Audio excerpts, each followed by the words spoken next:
అన్ని దానాల్లో కల్లా రక్తదానం మహత్తర పుణ్యకార్యమని, రక్తదానం ప్రాణదానంతో సమానమని జిల్లా కలెక్టర్ శివశంకర్ లోతేటి అన్నారు. మంగళవారం రక్తదాన వారోత్సవాల్లో భాగంగా రిమ్స్ జీజీహెచ్లోని బ్లడ్ బ్యాంక్లో జిల్లా కలెక్టర్ శివశంకర్ లోతేటి రక్తదాన కార్యక్రమాన్ని ప్రారంభించారు.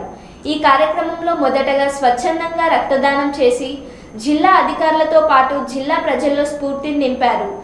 రక్తదానం చేసిన అనంతరం బ్లడ్ బ్యాంకులో రక్త సేకరణ ల్యాబ్లను పరిశీలించిన అనంతరం జిల్లా కలెక్టర్ శివశంకర్ లోతేటి మాట్లాడుతూ అన్ని దానాల కన్నా రక్తదానం ఎంతో మహత్తరమైన పుణ్యకార్యం అన్నారు. రక్తదానం ప్రాణదానంతో సమానం అన్నారు.